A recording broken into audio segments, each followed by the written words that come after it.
What? That's millions of dollars of revenue! Millions, and it's just the start.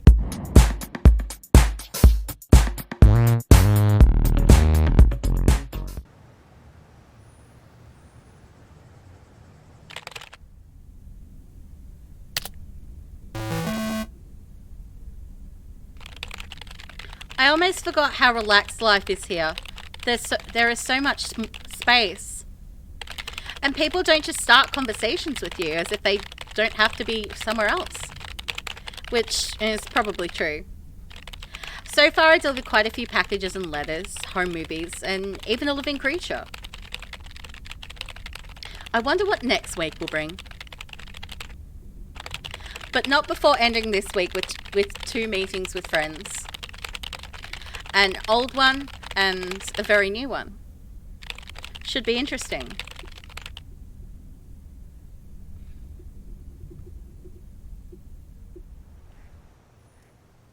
Hey, Em! Up here! Hiya! Should I just come up? Come on up! You just have to watch your step on the 3rd ledge. Should be good.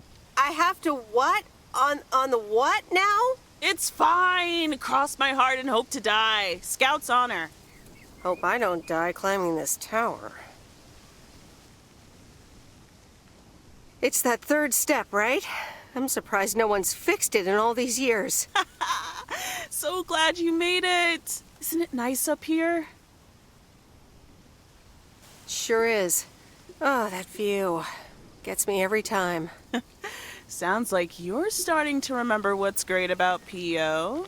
Those times we took some pie up from the diner after school and sat here talking about whatever we felt like. Oh, yeah. How about that afternoon I snuck in some beers from Uncle Stan? They were really disgusting, and you puked all over the rail. In fact, wasn't it kind of where you're standing right now?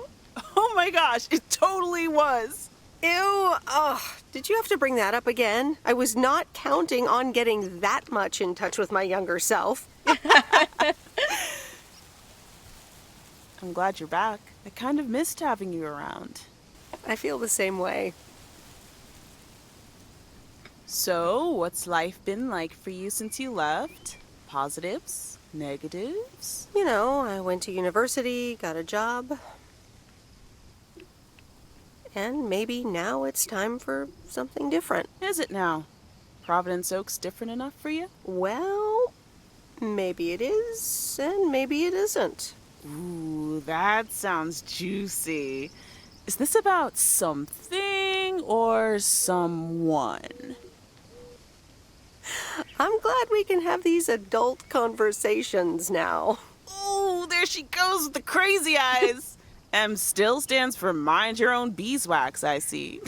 All right. I'm backing off. What about you?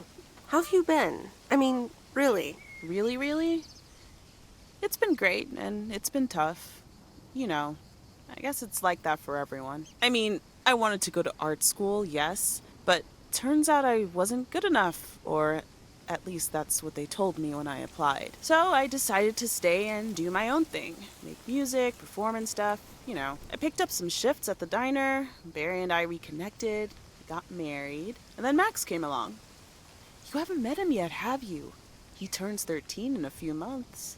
Time flies. Anyway, having Max gave things a different rhythm, but I still continued with my music. Even managed to get a bit of a buzz going in Portland. Lined up a few interesting gigs. Tough to balance, but fun.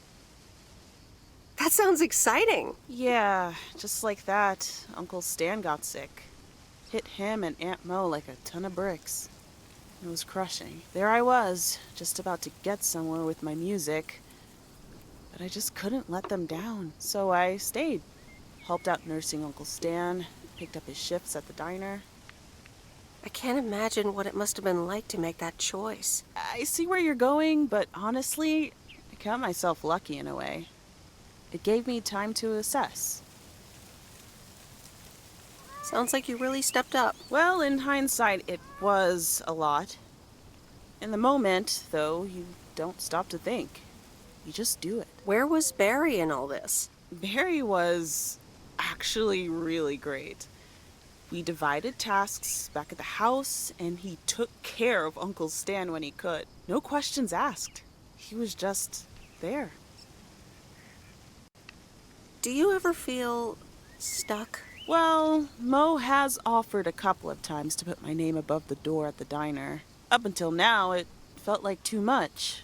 Too soon. Too definitive. But I don't know. Maybe if she asks again, I'll think about it. The way things ended up, it may not have been part of my master plan. But I got to spend some of the most precious moments of my life with the most precious people I know. Got to say goodbye to Uncle Stan and be there for Mo. He basically raised me. I'm grateful I got to do that for them. And I built a family of my own, right here in good old P.O. And one day, those kids will hurl all over this rail, just like we did.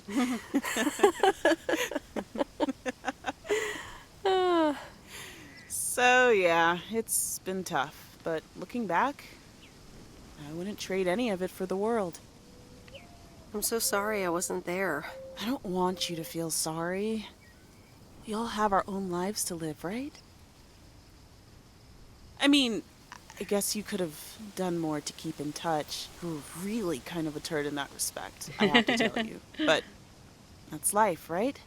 It's in the past. I'm just glad you're here, right now, looking at the lake with me. It's good to know it's never too late to make new memories. Amen to that. I'm glad at least one of us grew up to be a well-rounded individual.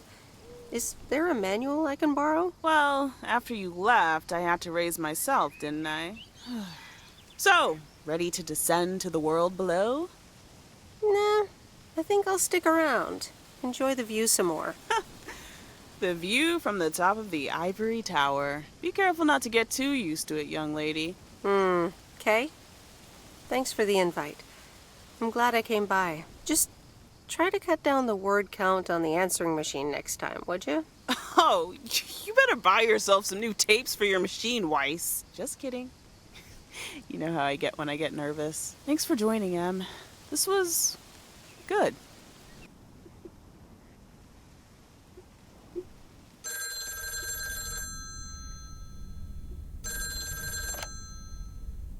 Hello?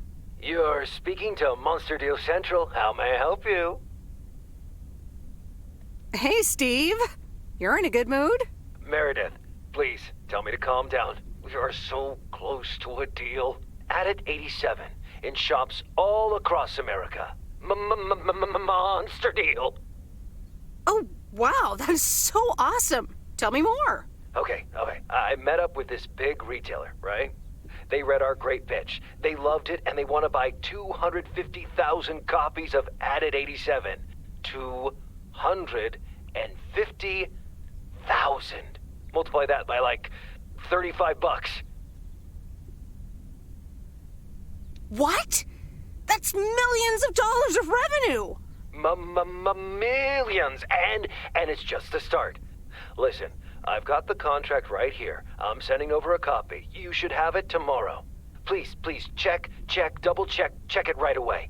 I want your blessings before I sign on the dotted line, okay? Gotcha, Steve. Don't worry about it. Awesome. I'll be in touch again Tuesday evening. I'm so excited, and I just can't hide it. It's official. I love horror movies. A Nightmare on Elm Street is radical. It was amazing. Thank you for watching with me, Miss W. You weren't scared at all? Nope, told you. Man, I wish my parents would let me watch these movies. I can't wait until I move out. Move out? Aren't you 15 years old or something? Almost 16, and yeah. Don't get me wrong, I love tinkering and I love working in my father's shop, but it's just so boring sometimes. I want to see more of the world. I want to meet more people. I'm sure you've noticed, but there's not many teenagers here in Providence Oaks. And I'm homeschooled, so I don't have many friends to hang out with either. But what do you want to do after school then? I don't know. My parents want me to work in Dad's shop, but I don't think I want that. And you left when you were younger, so I figured maybe you had some advice for me? Oh, well, maybe. I think you should really give school a chance. There are quite a few universities that will let you tinker on things way bigger than just cars. That sounds amazing. But a homeschooler like me? That's going to be pretty tough. You'd have to study really, really hard. Have you maybe considered looking at nice schools nearby? That's also an option, I suppose. I'll look into it. Thank you, Meredith, for talking to me and stuff. You're very welcome, Lori. I had a lot of fun tonight. Me too. I should get home soon. Later, Meredith. Later. Dumb things on street. So many dumb things on street. Dumb things on